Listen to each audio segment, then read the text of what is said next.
하나님께서 이 새벽 가운데 나오신 모든 주님의 백성들 가운데 언제나 마음에 있는 모든 소원과 간구와 기도 가운데 응답하여 주실 줄로 믿습니다. 오늘 사도행전 10장 말씀은 백부장 고넬료, 이방 사람 고넬료, 그리고 로마의 백부장이었던 로마의 압제자로서 왔었던 고넬료에게 하나님의 은혜가 어떻게 임하고 있는지에 대해서 기록하고 있습니다. 오늘 말씀의 시작은 은혜가 시작되는 사건입니다. 근데 이 은혜가 어떻게 시작되느냐? 좋은 자격과 그리고 요건을 갖춘 사람이 아니라 방금 말씀드렸듯이 백부장입니다. 이 백부장은 쉽게 말해서 로마가 전 세계를 지배하기 위해서 가장 중요했던 군사력의 핵심이라고 시오노 나나미, 그 로마인 이야기를 썼던 일본인 이 역사학자가 기록하고 있습니다. 그만큼 전 세계를 지배하기 위해서는 강력한 군대가 필요했고 확실하게 충성된 사람이 필요했는데 그 중에 핵심이 누구냐? 백부장, 100명의 대장이었던 사람들이 아주 중심적 역할을 했다는 것입니다. 어느 조직에서나 모든 것을 이끌어갈 때 힘이 된 사람이 있고 그리고 중심이 된 사람이 있듯이 바로 백부장은 로마 군인들의 핵심이었습니다. 오늘은 어떤 사람이 은혜 받았느냐? 유대인도 아니고 예수님을 잘 알던 사람도 아니고 예수님을 따라갔던 사람도 아니고 바로 로마인으로서 어떻게 보면 이스라엘 민족, 이방 민족들을 압제하기서 왔던 백부장이었던 고넬료가 은혜를 받았다는 것입니다. 먼저 하나님께서는 자격이 아니라 하나님께서는 자세를 보시고 우리에게 은혜를 베풀어 주시는 줄로 믿습니다. 많은 사람들은 자격이 돼야지 은혜를 받는다고 생각합니다. 자격 요건을 갖추어야지 하나님께서 우리의 기도를 응답하여 주신다고 믿습니다. 그러나 하나님께서는 자격이 아니라는 것입니다. 많은 성도님들께서는 제가 보기에 어떻게 보이십니까? 왜 벌써 웃으세요? 불안하게. 제가 최근에 맡고 있는 부서에서 면담을 했습니다. 상담을 하고 싶다고. 근데 옛날에는 상담을 한다면 걱정이 없는데 젊은 대학생들이 면담한다면 좀 무섭습니다. 무슨 말 할지 좀 무섭고 왜 왔는지 무섭고 보통은 이렇게 이제 교구의 권사님이나 집사님들이 오실 때는 기도 제목이겠거니 하지만 이 젊은이들이 왔을 때는 무슨 말 할지 도저히 알 수가 없는 겁니다. 그래서 제가 걱정을 하면서 왜 왔을까? 쭉 들어보니까 자기 문제를 쭉 얘기합니다. 그래서 제가 그랬습니다. 같이 기도하자. 그랬더니 이 친구가 하는 말이 목사님 보기가 다르신 것 같아요. 그래서 제가 물어봤습니다. 대체 보기에 어떻길래 왜 보기가 어떤데? 그랬습니다. 그랬더니 하는 말이 첫 번째는 목사님 좀 무섭게 생겼다는 거예요. 그래서 저걸 인정을 했습니다. 그래, 무서울 수 있지. 두 번째로는 이 친구가 상당히 충격적인 말을 했어요. 목사님 근데 생각보다 큰 회심을 하신 것 같다고. 큰 회심의 뜻을 잘 모르겠어요. 그래서 제가 생각할 때 알았다, 고맙다고. 어찌됐든 회심한 걸로 봤으니까. 회심하기 전이 아니라 회심한 걸로 봤기 때문에 고맙다고.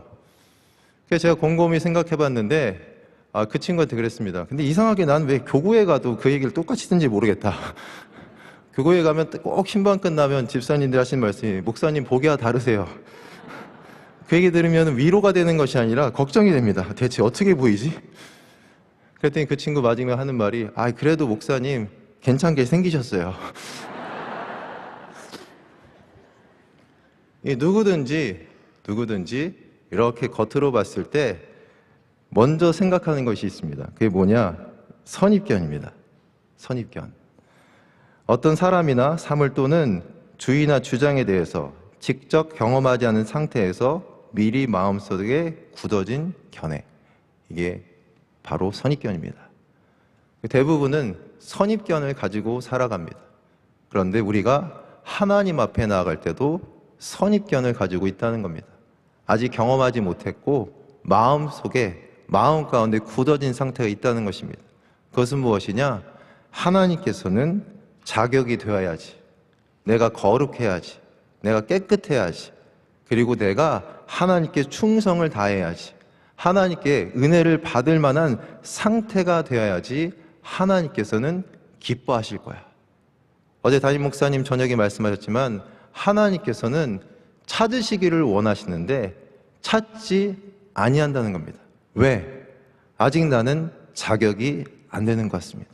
주님 앞에 나갈 수 있는 자격이 안 되고, 구할 수 있는 자격이 안 되고, 은혜 받을 수 있는 자격이 되지 않는다라고 생각한다는 겁니다.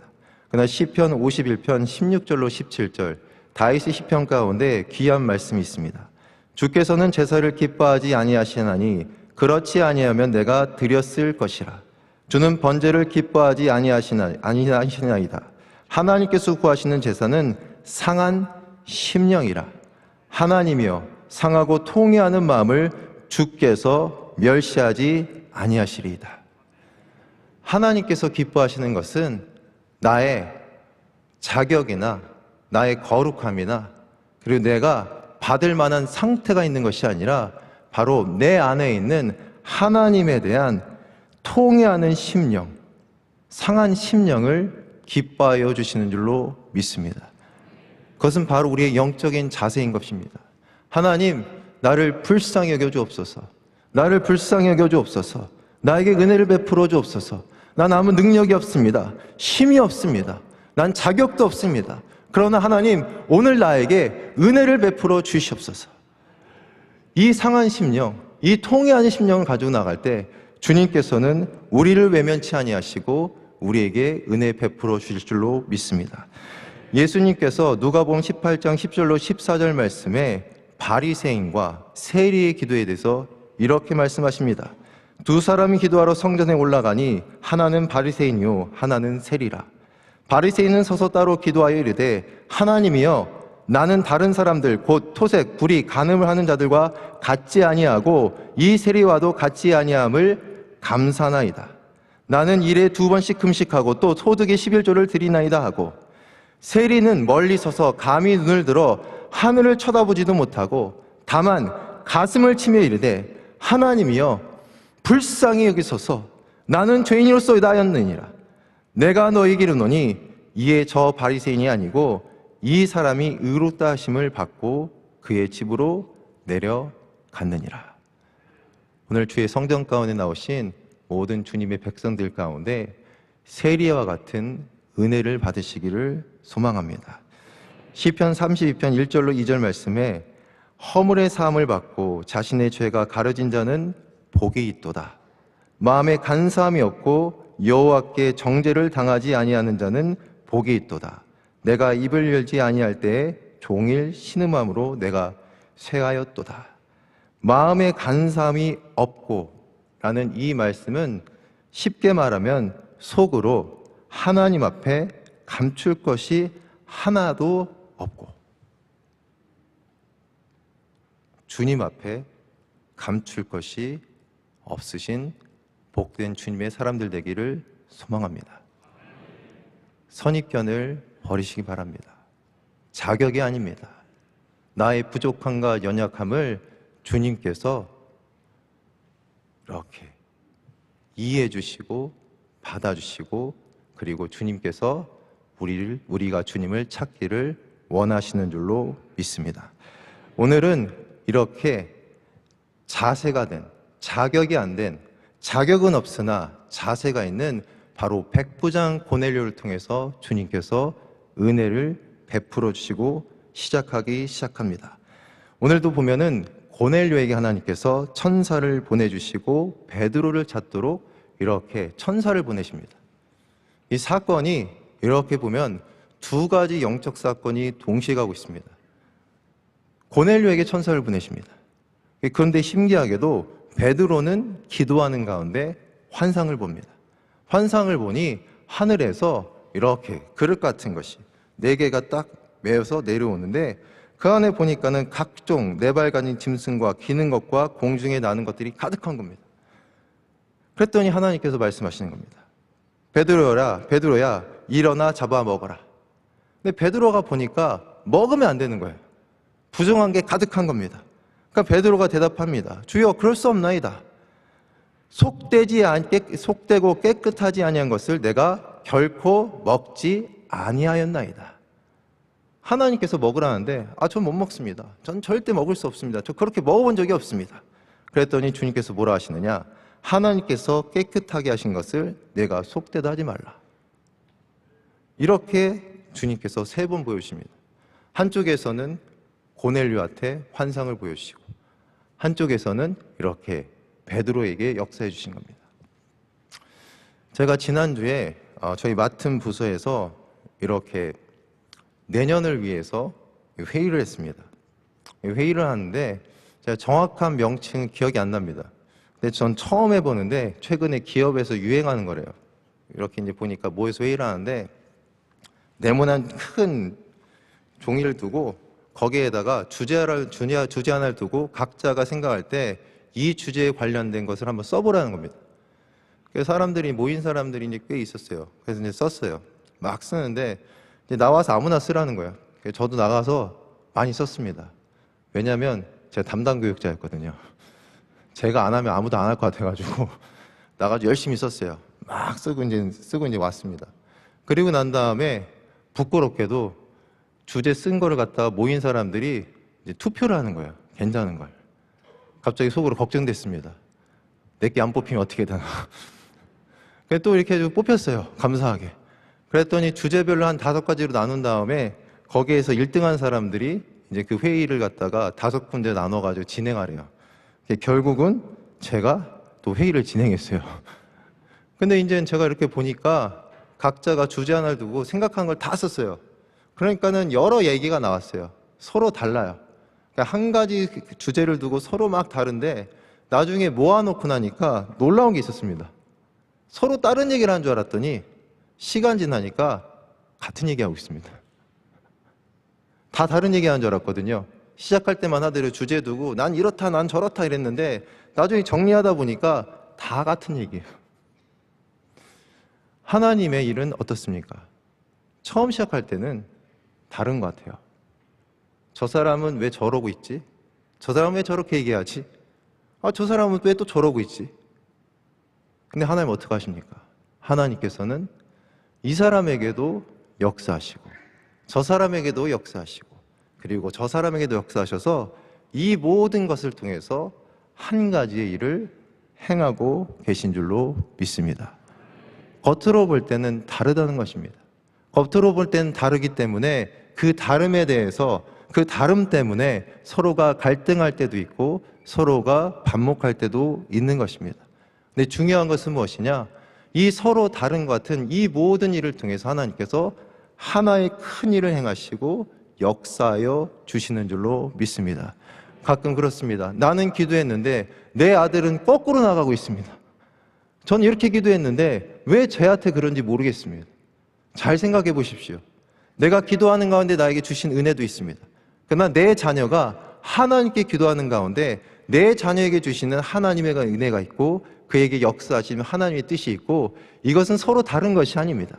서로 달라 보이지만 결국은 하나님께서 이 모든 것을 통해서 하나님의 일을 이루시고 우리의 기도에 응답하여 주시는 줄로 믿습니다. 그렇기 때문에 오늘 베드로는 마지막에 이르러서 이렇게 고백합니다. 베드로가 입을 열어 말하되 내가 참으로 하나님은 사람의 외모를 보지 아니하시고 각 나라 중 하나님을 경외하며 의리 행하는 사람은 다 받으신 줄을 깨달았도다. 각자에게 역사하신 하나님의 은혜를 인정하고 나니까 보고 나니까 하나님께서는 외모를 보시거나 자격을 보시는 것이 아니라 다 받으시고 그들 가운데 역사하여 주시는구나라는 것을 깨닫게 되었다는 것입니다. 이것이 바로 베드로의 바닥이었습니다. 베드로는 어떤 사람이었습니까? 이전까지는 자기 안에 바닥이 있었던 겁니다. 왜? 외모를 중시했고 자격을 중시했고 그리고 하나님께서 받을 만한 사람만 받는다고 생각하다가 이 사건을 통해서 아니구나 하나님께서는 외모가 아니시구나. 하나님께서는 하나님을 경외하는 의를 행하는 이방인조차 다 받으시는구나 라는 것을 깨닫고 이렇게 주의 일들을 감당해야 됩니다. 이 사건이 참 중요합니다. 이 베드로의 바닥, 이 베드로의 깨달음이 중요합니다. 왜냐?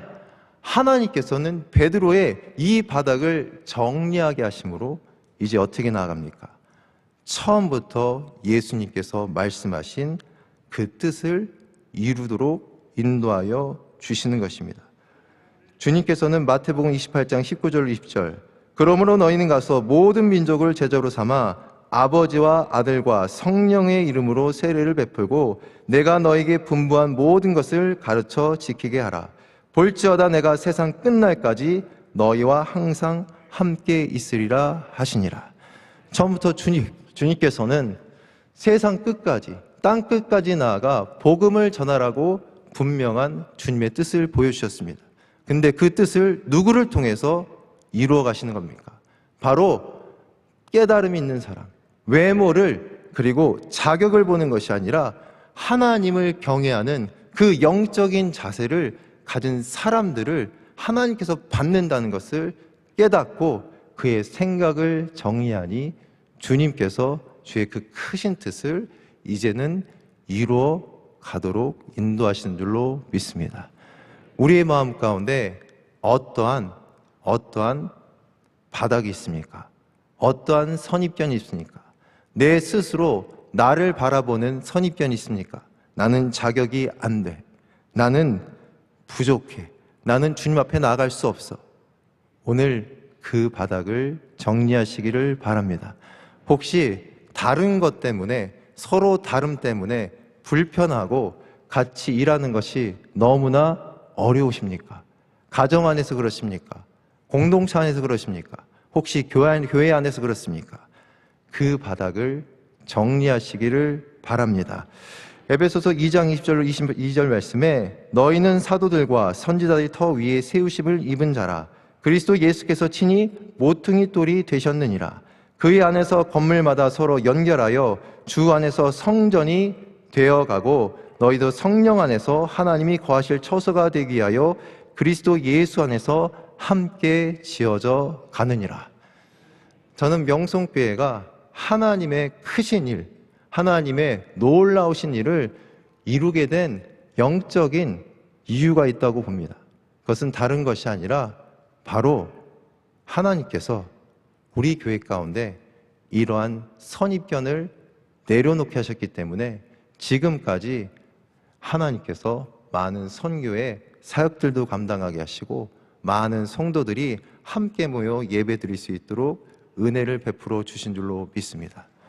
오늘 우리의 이러한 영적인 선입견들을 다 정리하시고 주님 앞에 나아가 기도하시고 혹시 마음을 불편하게 했던 사람들이 있다면 그것 또한 내려놓으시고 분명히 하나님께서 저 사람에게도 은혜를 베풀어 주실 거야.